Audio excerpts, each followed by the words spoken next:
Kenapa saya punya keyakinan yang 8 sudah divonis itu bukan pelaku pembunuhan seperti tuntutan jaksa. Jadi di persidangan itu semua klien 8, semua terdakwa 8. Yang 7 itu bertetangga. Rumahnya di sekitar Jalan Perjuangan, bertetangga. Nah, yang 1 ada namanya Rivaldi. Dia sebetulnya dalam perkara lain di Utbar. Ditangkap dalam perkara lain di Utbar. Yaitu perkara? Perkara Sajam. Oke, tetapi tidak ada sangkut pautnya dengan ada sangkut pautnya kasus dengan yang Vina ini, tidak ada? Tidak ada. Oke. Tapi ada di antara 8 itu akhirnya. Tiba-tiba bergabung di antara 8. Boleh disimpulkan nggak, Bu, bahwa penuntutan itu direkayasa jadinya? Ya. Dari awal kan saya sudah ngomong, ini salah tangkap. Polisi nanya apa aja? Polisi menanyakan dengan yang 3 orang tersebut. Nah, permasalahannya saya juga nggak tahu pas saya aja jadi korban salah tangkap. Saya waktu di posisi itu malam itu saya ada di rumah sama paman saya.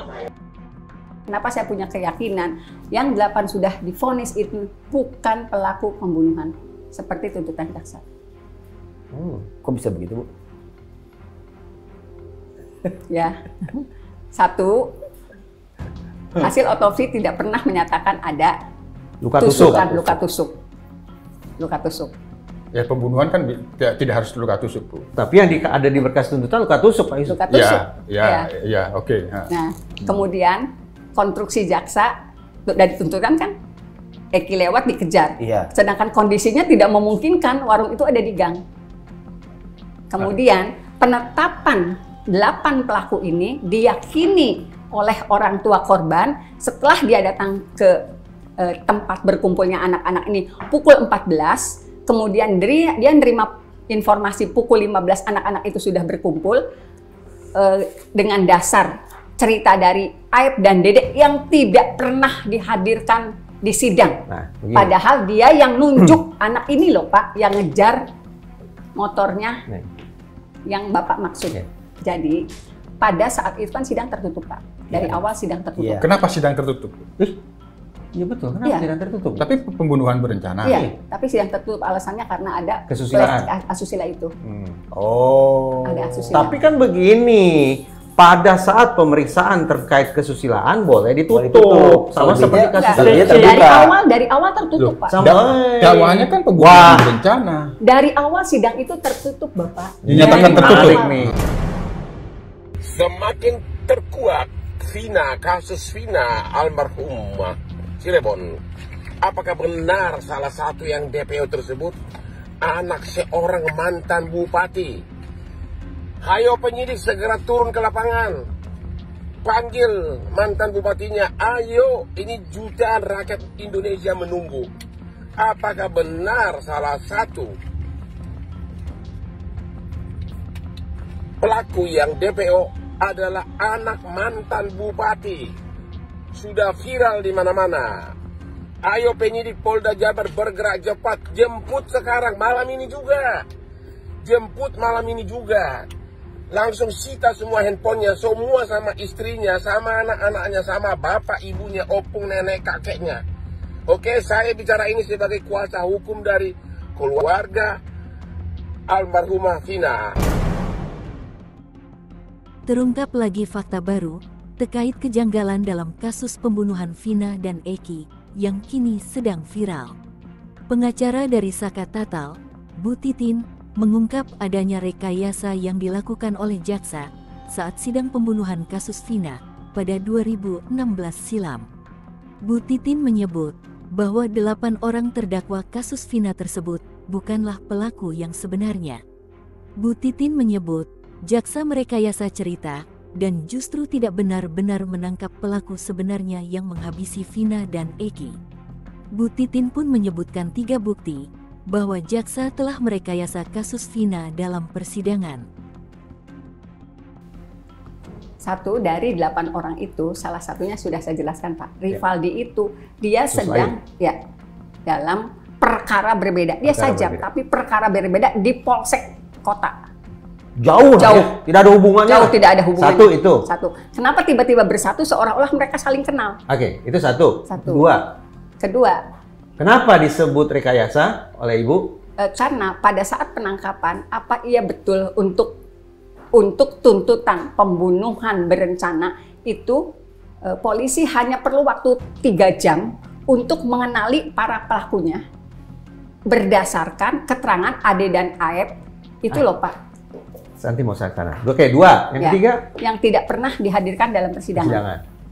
Tiba-tiba ditangkap, kemudian kami susah menghubungi, keluarganya susah menghubungi, kemudian tiba-tiba pindah ke Polda. Oke. Ada lagi Bu? Alasan Ibu, kenapa ini patut disebut sebagai rekayasa?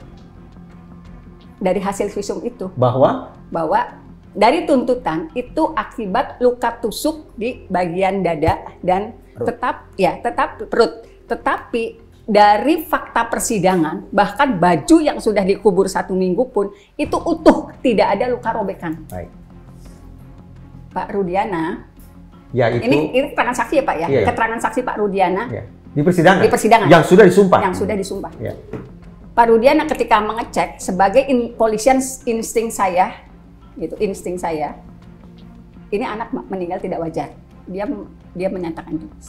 Saya polisi, insting saya anak ini tidak wajar. Apalagi dia setelah melihat kondisi motornya. Kondisi motor korban itu tidak parah, tapi anak dua orang itu meninggal. Gitu. Instingnya seperti itu. Tapi tidak menyebutkan kecelakaan kan? Iya, tidak menyebutkan kecelakaan. Jadi Karena dia ragu motornya tidak rusak. Tidak kan? rusak. Gitu. waktu itu saya sempat bertanya, kenapa Pak, kok Bapak berpikiran itu bukan akibat kecelakaan? Karena 1 bulan sebelumnya anak saya pernah berkonflik dengan orang lain. Titin bersikukuh bahwa 8 pelaku tersebut adalah korban yang dikambing hitamkan oleh penyidik dan kejaksaan, sehingga kasus Vina yang sebenarnya belum benar-benar terungkap. Pasalnya, Titin juga menguak bahwa dakwaan jaksa yang ternyata tak sesuai dengan visum awal yang diberikan oleh dokter forensik pada penyidik. Cara kematian yang dialami oleh jenazah Vina sesuai keahlian saya berdasarkan pemeriksaan otopsi yang meliputi pemeriksaan luar dan dalam adalah kematian tidak wajar dikarenakan ditemukan tanda-tanda trauma tajam dan tumpul pada jenazah Vina. Ada tajamnya. Ada tajamnya. Saya kembali ke Ibu dulu. Sepanjang yang Ibu ketahui selama persidangan itu, ketika bicara tentang luka tusuk, tuntutan dari jaksa, luka tusuk, itu menyangkut kondisi tubuh almarhum Muhammad Rizky atau menyangkut tubuh almarhumah Vina? Muhammad Rizky. Ini Ibu nggak ngada-ngada nih Bu ya. Di persidangan, dalam berkas tuntutan disebut Muhammad Rizky pada tubuhnya ditemukan luka tusuk. Ya. Padahal hasil otopsi hanya menyebut luka tumpul. Luka tumpul dan lecet-lecet. Dan lecet-lecet. Bagaimana dengan almarhumah Vina? Pada tubuhnya dalam berkas tuntutan disebut mengalami luka apa?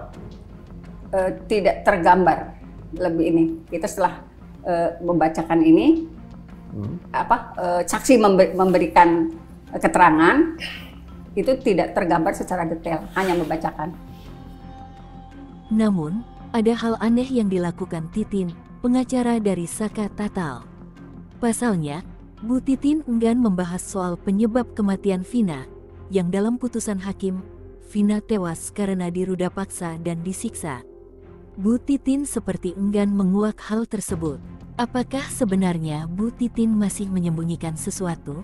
Semoga saja kasus Vina Cirebon ini dapat segera terungkap kebenarannya.